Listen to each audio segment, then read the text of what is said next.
Terri from Spring Hill.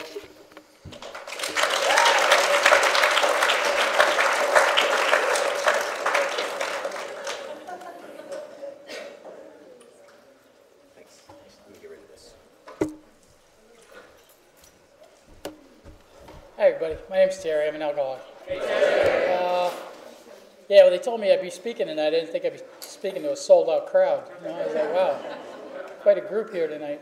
As I look in the audience, I look around and I see a lot of people that I know, and I see a lot of people that I don't know. But when they told me when I came in here, it was just people that were going to be my friend. I just didn't know them yet. My story isn't that much different from a lot of other people. I was born in Long Island, big family, brothers and sisters, and the whole idea behind the weekends was getting together and having a good time. And the drinking, I started seeing that at a young age. So I kind of grew right up into it. There was a divorce in my family when I was young. My parents separated, and I wound up going with my mother, and we moved up to Pennsylvania, over by Scranton.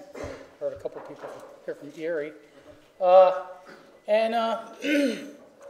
don't know, I moved into a small town, and having a New York accent, I used to say tomato and $4, and I started having a little bit of a hard time with the kids up there because I spoke different, and I don't know, kind of put me inward, so I figured, well, if I'm going to start feeling inadequate around these people, maybe I better try to find something that's going to make me stand out. And I get into the sport thing. I started playing football. I did really well at that, and although my grades suffered, I kind of got myself a name in a small town, for what I did on the football team, and from there I did a short stint in the service. I'm going to kind of go quick here, but my drinking started before I ever went in the service. It was on the weekends with the guys, cruising around because we were right by New York State, up in the northeast corner of Pennsylvania, and we used to cross over to New York State, and the drinking age was 18 over there. So I used to enjoy that. It was a good time. We'd go over to New York, we'd have our drinks, cruise back home, bring a six-pack with us, and it was just kind of a weekend thing. Once I got into the service, my drinking really took off. I was fully blown. I had some issues in the service. I did my time. I got out, but by the time I came home, I was full-blown alcoholic. I was probably about 22 years old. My father owned a construction company. I started swinging a hammer then, and the weekends were all about drinking. It was just about partying and having a good time. So I made good money, and I drank really hard on the weekends. I had a lot of friends. It was fun back in those days. I got to admit, that's why I was doing it. I'd go into bars, and it was all about the excitement and the music and meeting people and having a good time. I like to socialize. I don't know. They talk about that crossover where you go from a cucumber to a pickle, and I certainly did that. I don't know when it was. All I know is one day I decided that I couldn't get enough to drink, and I started to realize there was a problem there. I was confused. I was confused about life. I was confused about who I was. I was sharing with a group of people last night about my core.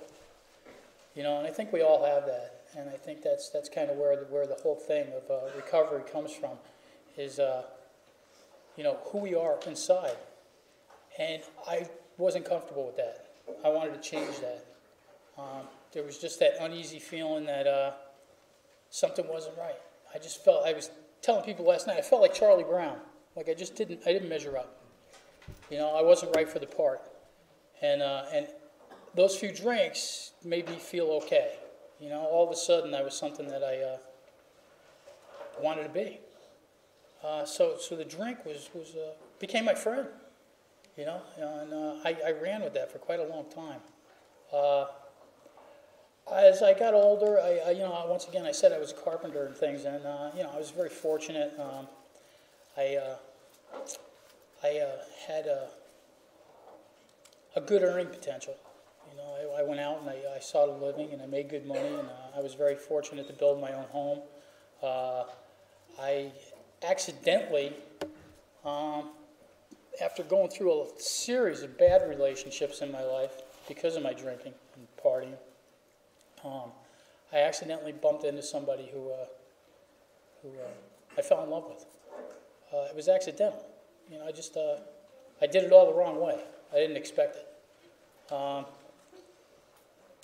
And after being almost in this relationship for a year, I found out this person was in recovery. And I knew there was a lot inside this person that was different. You know, there was like an essence, something that was there that was real. You know, and you know, the people that I ran with just didn't seem to have that. You know, and I remember being in the home with this person after, you know, we were seeing each other for a while, and got involved. I saw this blue book that was sitting on the coffee table. Said Alcoholics Anonymous. And, you know, I always wondered what it was about, but I just, you know, never questioned it. And then after being with this person for a while, they kind of saw my behavior and realized that I had an issue. And I remember asking this person one day, I asked Margie, I says, you know, you think I have a problem with drinking? And she just kind of shook her head, yeah. And hence I went to my first AA meeting. And I walked in here, and, you know, you people smiled. You know, you welcomed me, you know, and it was different. I didn't understand it, you know. It was kind of scary at first, but yet I kind of liked it. I admired it. Anyway, you know, time went on, and you know, we wound up getting married. Found out she had been in recovery for 11 years, and I sought out my own recovery. You know, I bounced in and out for a while. I had a hard time. I did the marijuana maintenance thing for a while. And then the relationship started to suffer, so I started taking it seriously. And I decided, well, you know, I'm going to go into treatment. I went into treatment. I got some time together. And Margie and I wound up getting married. And, you know, it was a nice life. You know, like I said, I built my house, and things were well. And life kind of went on pretty good there for a while. And I remember going to detox meetings and doing detox meetings and getting really involved in the program. And, you know, it's I don't want to get too deep in this because I got to wrap it up real quick. In case you can't tell, I'm very nervous. You know, it's been a while since I've spoken in front of a large group like this. But some of the people here know my story. I went to work one morning. It was about lunchtime. Right before lunch, I got a phone call. My wife had a massive heart attack and she passed away. And it was pretty rough that day. And you know, we talk about a lot of things in here, and you know, the emotional thing was what I kind of went through. And you know, I had 11 years at that point, and I didn't last 3 weeks. I wound up going back out, and I stayed out there for 4 years, and it was hell. And you know, everything got really rough. All the bad things that I had gone through in my addiction were all back in my face, and I couldn't believe how I got there. It was like the flip of a coin. It just happened. And you know, I backed off on my meetings. I shut down emotionally. I didn't want to talk to people. I didn't share with my sponsor what I was going through, and I went back to what I was. You know, and that was one of the most serious things I ever learned about this disease. Was that, you know, if you don't do what you need to do in here, you're doomed and destined to return. And that's what I did. And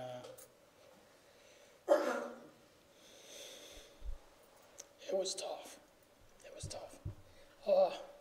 When I sobered up, I had to relive the pain of her death all over again. And I didn't know if I was going to make it. It was a hard struggle. And you know, I had a lot of support, though. There's a lot of good people in my life, and they kept saying, Terry, you can do this, you know. And I started to believe in myself again, and I started to feel again. And to me, that was the most important thing. And I reestablished a whole new relationship with my higher power. I felt that was a weak spot in my life, and I had given it a lot of lip service, but I never really gave it the deep feeling that I really needed to find in that. And I guess, when they say seek and you shall find, it's so true. I had a deep belief, but I just didn't know how to go about it. And maybe this is what this alcoholic had to go through, was all that pain. Because it seemed like all of a sudden something was starting to guide me. And I believed in it. And it wasn't that long into my recovery that I had a heart attack. And, my family was down here in Florida, and I was up in Pennsylvania, and they wanted me to move down here. So I came down here blindly. I didn't know what I was coming down to, and that was a couple of years ago. And, it was just kind of different. I had ups and downs the first couple of months I was here. I didn't know if I was going to stay. I was scared. I kept believing that something had taken me down here for a reason. And, one day after a meeting, I had shared kind of about what I'm sharing with you guys right now. And this person came up to me after the meeting, Joanne, and kind of neat. I sit up here and I feel about it, and people have kind of tagged me with the name Terri.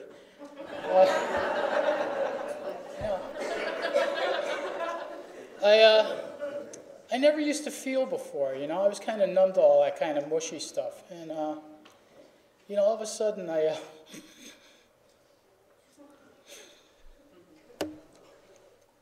looked into these eyes and I just saw somebody who had the same qualities as the person that I once loved. She was different. She was a whole new person. And I never thought that I'd ever meet anybody like that again. And here it was. That's a couple of years ago. My life has just been an amazing thing since I've been down here. Those of you that know me, I don't know. I try to be a friend to my friends. I try to reach out. I try to put my best foot forward, which was something that I didn't do in those days. I guess the thing that I enjoy the most about it is that the love came back to me more than I ever expected. I know that when I look at these people, that there's a lot of feeling towards me, and that's a great thing. It's just it's something that I never really understood, but it's something that I feel is when they talk about spirituality, it's very spiritual.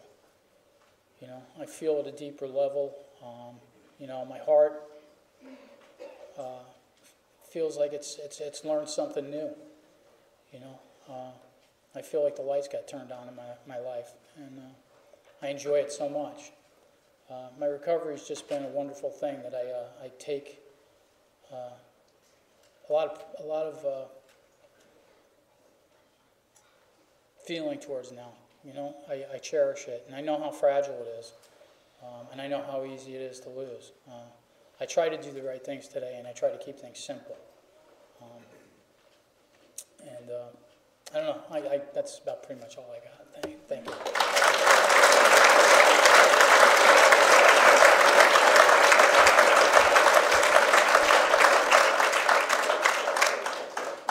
Thanks, Terri. Good message. Chris Busha, come and read the traditions, please.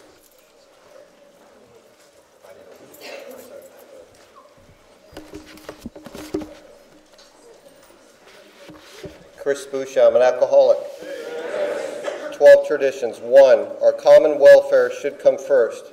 Personal recovery depends upon AA unity.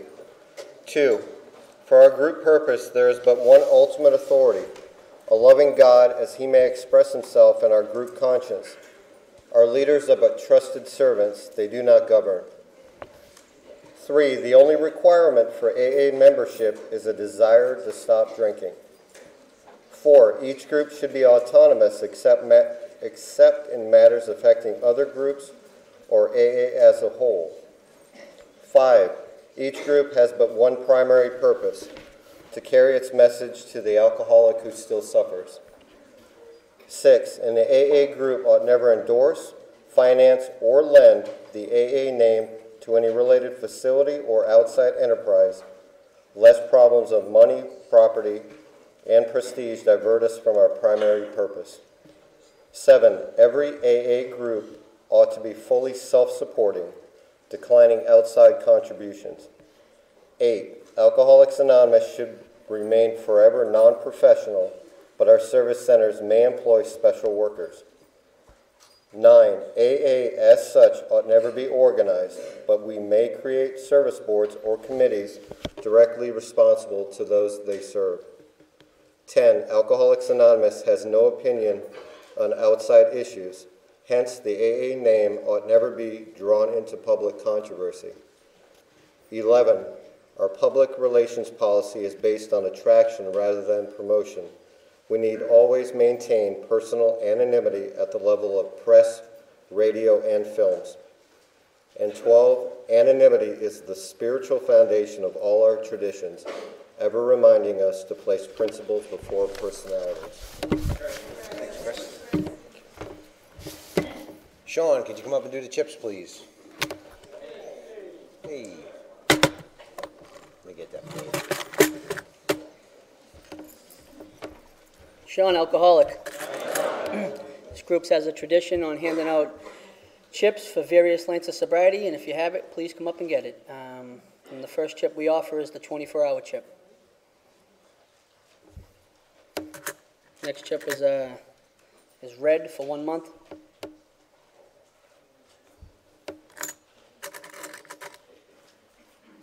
It's kind of a beige for 2 months. All right.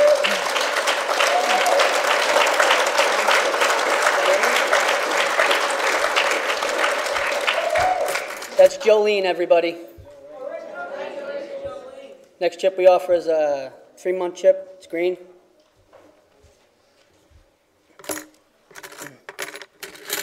And then we got blue for 6 months. We have purple for 9 months. And then we have red poker chips for 1 year. All right, here we go.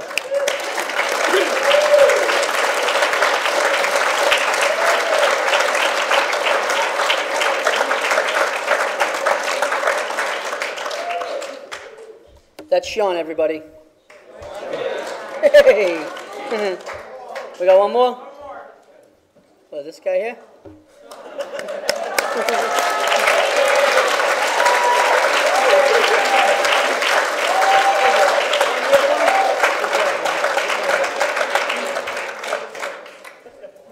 That's Tom, everybody. All right. And then we have a chip for multiples. All right.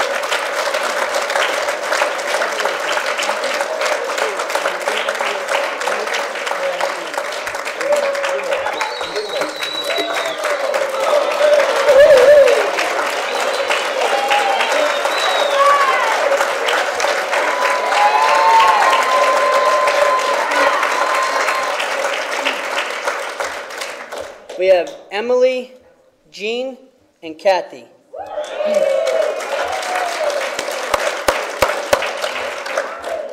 We have Emily with 13. Jean, how many do you have? 33. And Kathy, how many? 32. Beautiful.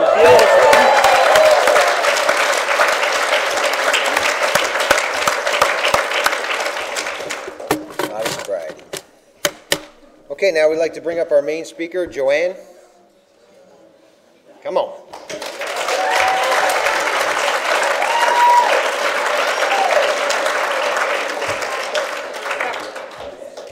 Whew. Hi, my name's Joanne. I'm an alcoholic. And because of the power that I found in the steps of Alcoholics Anonymous, I haven't found it necessary to pick up a drink or a drug since May 1st, 1994, and for that I'm truly grateful. Boy, I am really nervous. I'm really glad to be here, and I guess I need to start doing this more so I'm not so nervous all the time. But anyways, I'll do the best I can. I was born in Rhode Island, and I lived there till I was like 4. My first drunk was at 2 years old, I was told. I don't think it was a blackout, I just think I was too young to remember. But I don't really think it had anything to do with my alcoholism, but you know, my parents weren't big drinkers. You know, it was at a party, they said that they had at the house like New Year's or Christmas, and I was going around sipping out of everybody's drinks. So they weren't drinkers at all. I never really, I can remember twice in my life seeing my father a little tipsy, you know, after New Year's Eve or something. Other than that, my mother would drink like a half a drink and be like, I've had enough. Don't understand that, but anyways. When they would go out, my aunt used to babysit for me, and we would play cards, and she'd give me a little juice glass, because she would like to have a beer. Again, I don't understand that. And she would always pour me like a cupful, because I loved the taste of it. I just always loved the taste of it. And I thought it was so big, sitting there playing cards and drinking beer, you know. And they told me later on that back then, you know, people, when you're little, not that little, but anyway, somebody asked me what I wanted to be when I grew up, and I told them a barfly. Now, where I heard that word, I don't know. This is what they told me, so. But anyways, I'm a success.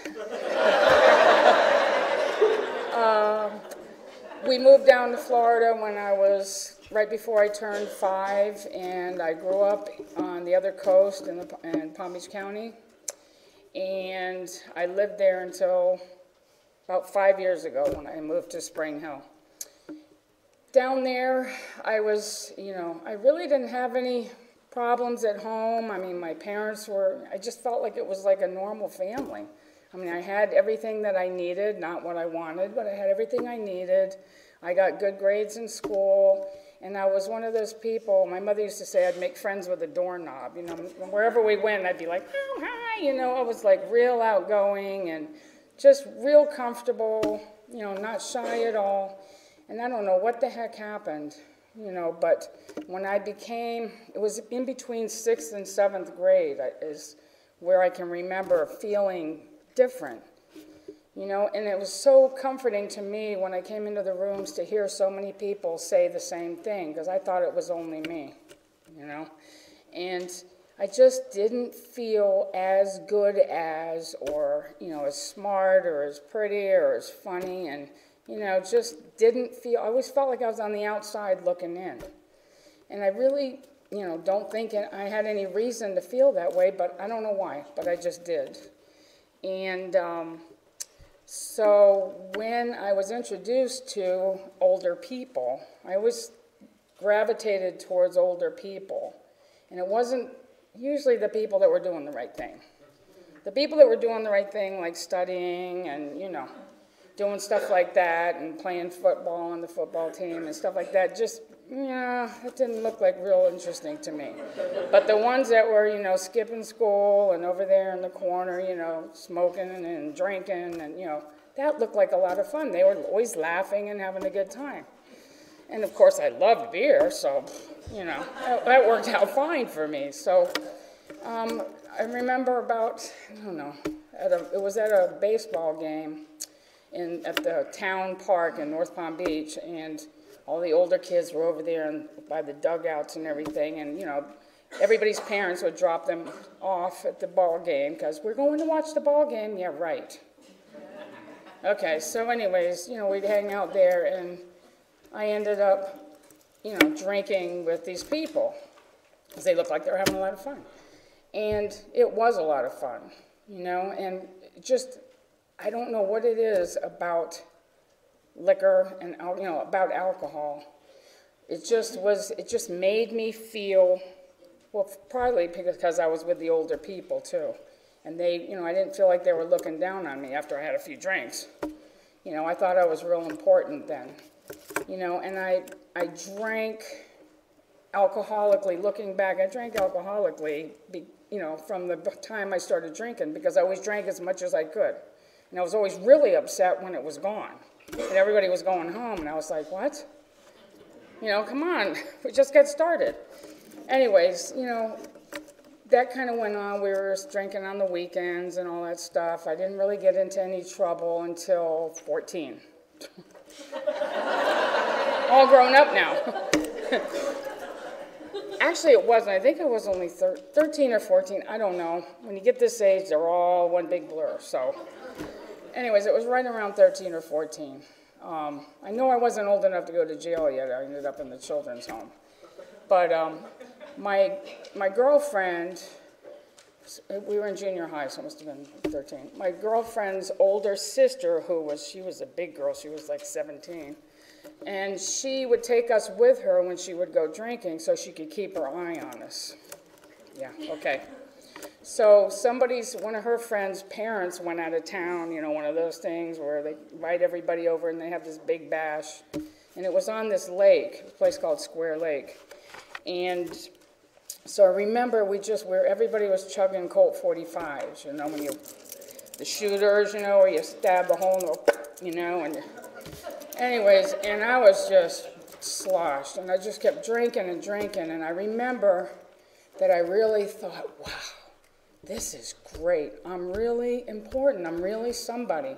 Because all night, all I heard was, wow, did you see that girl drink? It was 14 because I remember them saying, she's only 14 and she's drinking like she's, been drinking all her life. And I was like, all right, Now I'm important. Now everybody likes me. And it's not, I don't think it was so much they liked me, but I don't know, I guess I needed attention. I guess I just needed attention. And anyways, plus I love drinking, so anyways, we drank and drank, and I remember it was just unbelievable. My friend's sister they went on a beer run, and I was sitting in this beanbag chair. I don't know if some of you probably remember those. Not a good thing when you're sloshed. Anyways, I was real comfy, and the cops kicked in the front door. And everybody booked out the back door and ran through the woods and everything out to the lake, and everybody was hiding out in the bushes. And I couldn't move. I was like, okay, you got to get up and go. You got to get up and go. And I can hear the cops, and everything. And I don't really remember seeing much, so I think I was on my way out. But anyways, I remembered that I had to pee really bad. And I was like, this isn't good. I know this isn't going to end up good. And I was like, I started to roll out of the chair because I couldn't. I wanted to run so bad and I just couldn't do it. So I just kind of fell out of the chair. And I remember going towards the bathroom doing a Vietnamese shuffle, where you're crawling. And as I'm crawling, I can hear this cop who's walking along, don't help me. And he's walking along next to me going, oh, are you real proud of yourself? That's lovely. Oh, that looks great. Oh, I bet your mother's going to be proud of you. And I'm like, and all I wanted to do was to get to that bowl, I didn't make it. Everywhere. And I still have this vision like it was yesterday. It's funny, I can't remember a lot of things, but I can remember this. I don't know what the cops wear because I haven't looked at anyone's shoes lately, thank God. But I remember they had those patent leather shoes with those little skinny shoelaces. And the vomit was just hanging off of the shoelaces. When I lifted my head up and saw that, I knew that I was done. And he just started yelling and screaming, and that's the end. The next thing I remember, I was in the juvenile detention center waking up. What, my mom? I didn't feel so old and so big then. But anyways, the bottom line is the rest of the time growing up, it was always, like Terri was saying, out to drink. The weekends were made for Michelob, And I missed a lot of my life. I started skipping school to drink. And when I was in 9th grade, a friend of mine had a car, and it was a stick shift. Of course, I didn't have a license, and she used to say, here, you can take my car while I go to school. And I'm like, boy, that works out well. And I'd go and I'd get drunk and pass out and sober up and go back and pick her up at school. And that's how I spent my high school years. And, it was the late 60s, early 70s, so, this is Alcoholics Anonymous, and that's what I'm going to stick to. But, drugs is a part of my story. I'm not going to get all into it, but, that's what I hit bottom with. I stay in Alcoholics Anonymous, number one, because it works. And number two, because, you know, I feel that's the only way, not the only way, but if, from the beginning when I got in here, I figured that if anything's going to take me out, it's probably going to be the alcohol. Because I remember thinking I'm a potential alcoholic. That's what I used to say when I was in treatment, and I'd be sitting there at a meeting. I'm an addict and a potential alcoholic. And everybody would laugh, and I'd go, whatever. Well, anyways, I am truly an alcoholic. I drank alcoholically from the beginning. When I put down the other stuff, I just didn't have enough time to drink when I was doing the other stuff. When I put down the other stuff, it went right back to alcohol. So, you know, I love Alcoholics Anonymous, and anyways, I skipped a bunch. Where were we? 15, 16, whatever, high school. I didn't graduate high school. I went to adult education and met more people with more stuff to do. And, you know, went through the gamut of stuff. And at 14, I ran away from home. It's kind of backing up, but at 14, I remember running away from home because I didn't think they treated me like I was old enough. And I ended up in Miami Beach on Collins Avenue. And back then, people used to hang out at this place called Grendel's Park. Oh my God, you know, it was all those buses, and you know, it was crazy. And I ended up getting a little, where I was seeing a little too many things that weren't there. Let me just put it that way. And I couldn't get back, I couldn't find anybody that I was there with to get home, so I ended up staying down there. And anyways, I ended up finally finding my way home about a week later. But again, it was just a party. And let's see, I got married. I went to jail at 17. I ended up getting my high school diploma while I was in the Palm Beach County Jail. And my mother at one point said that, this is after I got into recovery, she was telling my sponsor the story about how when I got my, she still had a sense of humor, you know, at that point when she said this to me. She says, when I was getting out of jail, she goes, so what do you want, you know, I was going to get you a class ring. What do you want? You know, they put the thing inside the stone. What would you like? Do you think it should be a pair of handcuffs or a jailbird? And I was like, she told my sponsor that story, hence I have handcuffs on my thing here. My sponsor got them one year. Anyways, I did graduate with, you know, with my GED, and I ended up getting married when I was 21, and was it 21? Yeah, 1975 I got married. And 2 years later, I had a daughter. Now, I was one that never wanted any kids. I hated babysitting. I thought it was disgusting. You know, I had going to have nothing to do with kids. You know, I was a tomboy. I just didn't see what that was all about. Well, anyways, I had my daughter, and she was born in 1977, and I loved it. It was great, you know. But I got to say that it kind of hampered my drinking and drugging, you know. But unfortunately, that didn't stop me. You know, at that point, I was pretty much full-blown into the addiction that I was in.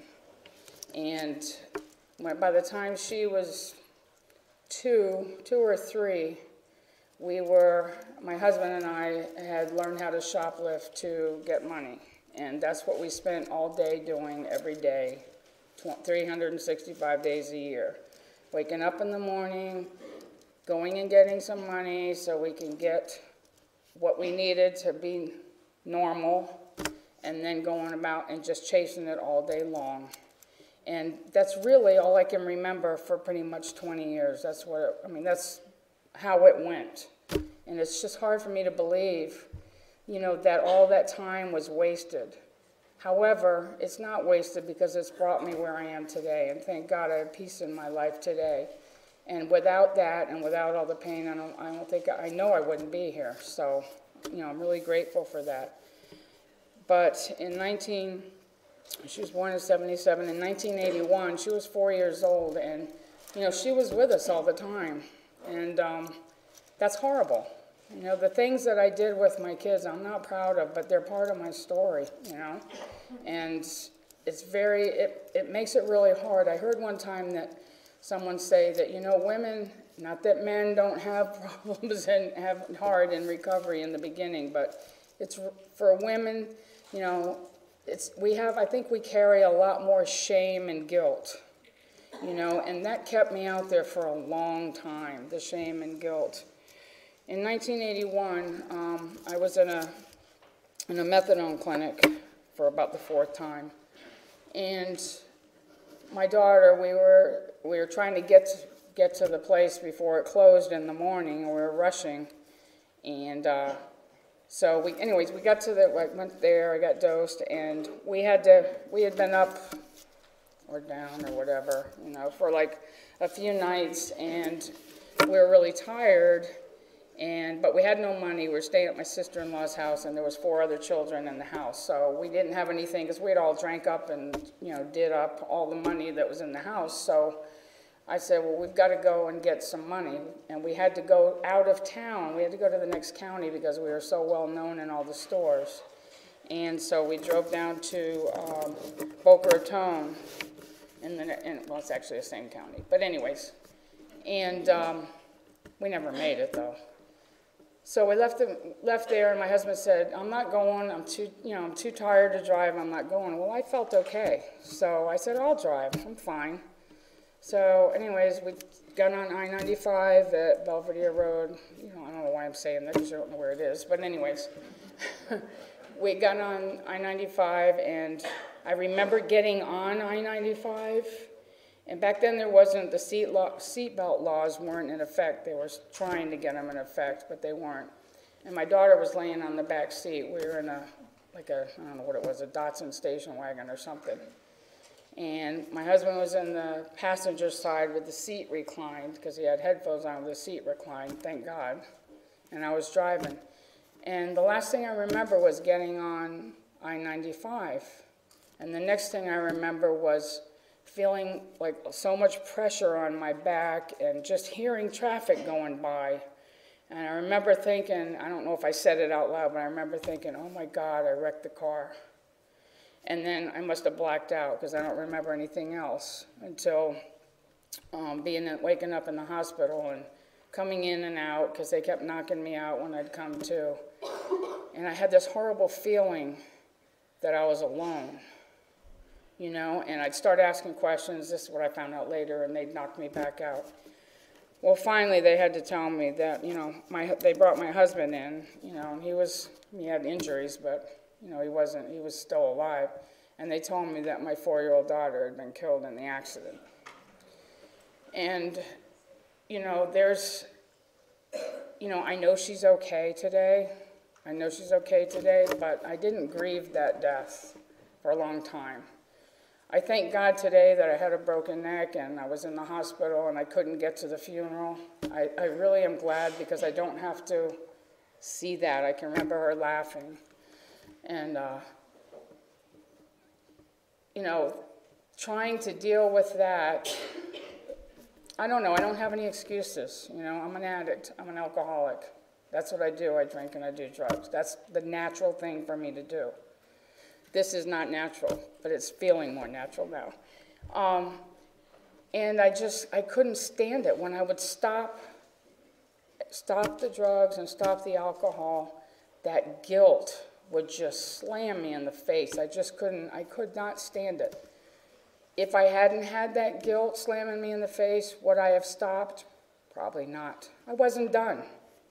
You know, one thing I've learned through myself and also from watching my daughter, who's a little me, she's 21 now, and struggling with getting clean and not, and is that you're not done till you're done. And nobody can get us there.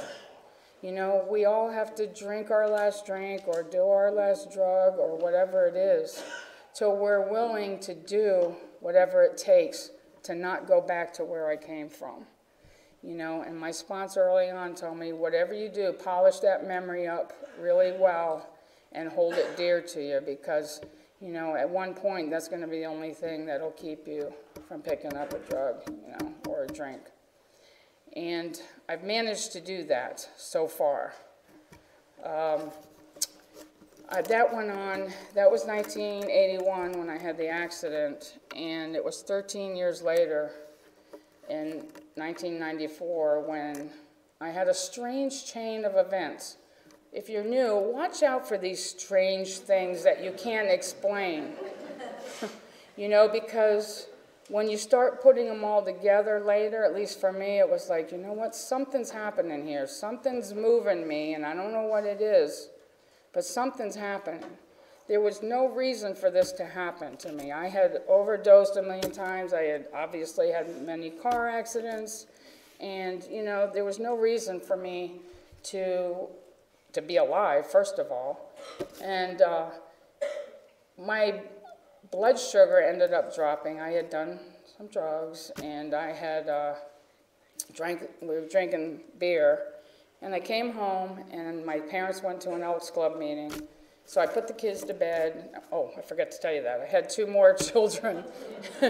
I had 2 more girls that they all looked the same with different colored eyes, but I had 2 more beautiful girls, 1990 and 1985.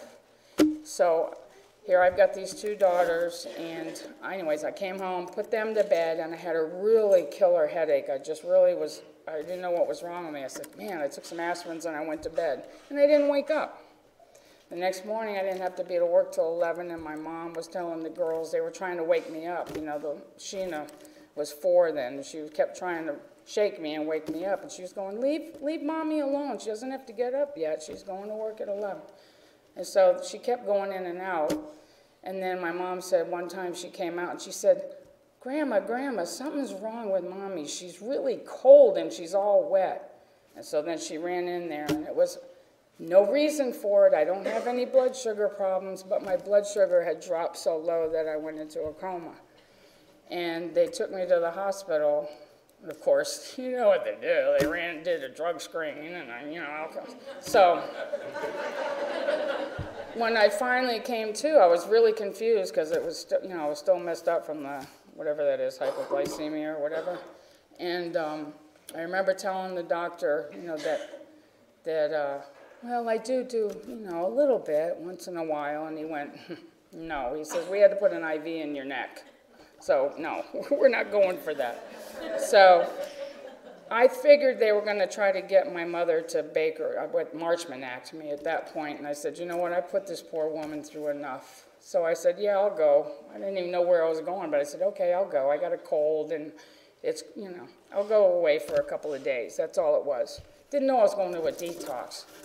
So I ended up there, and while I was at the detox, we went to meetings. Now, I knew about AA. I knew of AA. I knew of NA. I had no idea what it was. I didn't know what you people did, nor did I want to know. But I know that let me back up just a minute, the last 2 years that I was out there, especially the last 2 years, because I remember making a conscious decision that I tried so many times I could stop, but I couldn't stop. I stopped drugs, but I was still drinking for 9 months, but I thought I was clean. Anyways, another mistake that we make. And, I had tried so many times, and I really, really was honestly sincere of wanting to not live like that anymore. I didn't want to live in my car anymore. I didn't want to, steal all day anymore. I hated what I'd become, and I hated what I was looking at in the mirror. And in the detox, we had a meeting, and somebody came in from Alcoholics Anonymous and told their story. And I'll tell you, the planets were all lined up just perfect, just for me that day. But you know what? For the first time in years, because those last 2 years I'd made a conscious decision that I wasn't going to try to stop anymore. It was just, go for it, and hopefully I won't be around too much longer. I wasn't going to kill myself, but I didn't want to live like that anymore. It's like Old Man River, tired of living and afraid of dying. And that's where I was, and that's an awful place to be. And I ended up hearing this guy's story, and he said, if you're feeling, like it's the end, you don't ever have to feel that way again. There is a way out of this. And man, I mean, I must have been like a horse with the ears up like this. I was like, are you kidding me? And at that point, I was willing to do anything. I swear to God, I was willing to do anything. I wish I had that much willingness now, but I don't. But I'm willing to do the same thing that I did in the beginning, so thank God I'm still clean and sober. But I ended up, before I knew it, I was telling them that I'll go to treatment. And there I was in an all-women's treatment center down in Delray Beach called Wayside House. Saved my life. These women saved my life. And anyways, I just loved it. I just was willing to do whatever it was, whatever it took. I did everything wrong in the beginning in recovery.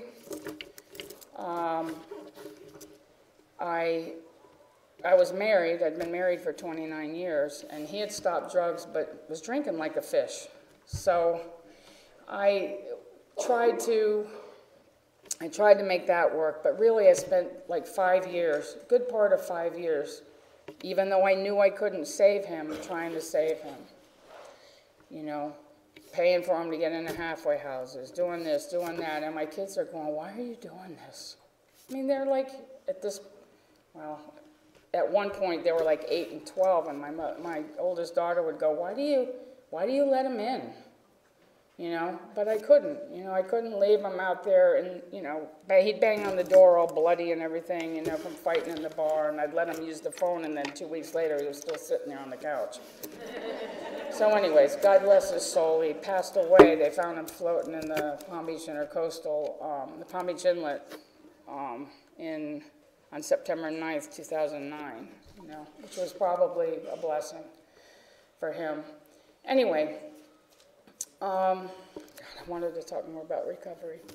Anyways, I knew I couldn't save him, and we ended up getting, you know, I ended up filing for a divorce. We got divorced, and I'll tell you what, you know, I see people struggling in recovery with, you know, being by themselves. I was loving it. You know, it's not that I was like trying to do crazy stuff, but I mean, I was working. For the first time in my life, I had my own place, because my parents came home. I can't believe it. They come home one day from visiting my aunt up here in Spring Hill, and they go, oh, by the way, we think we found a house up there in Spring Hill. Now, they've been there 35, 40 years. What? And I'm like, are you kidding me? And I'm thinking, all I can think of is, well, that's not right. Now I got to find, you know, they want me to live on my own? I had no idea how to do that. You know, I didn't know how to pay bills and all that stuff. So anyways, it was a chance to grow. I found an apartment, and me and my 2 daughters moved into this apartment. And I'll tell you what, I didn't miss being in a relationship. I really didn't. It was one of the biggest blessings that I got in recovery, was to have that time to get to know who I was. You know, and in this program, what I found is I've connected with a power greater than myself that I feel every day and I depend on every day. And every day I ask him to get me through the day and to grant me the knowledge of his will and the power to carry it out. And you know, keep it simple. I do the same things that I was taught in the beginning. And I hope that you guys can join the journey, because it is a journey, and I'm never going to reach the end, hopefully, as long as I'm breathing. And I'm really grateful to have spent this time with you.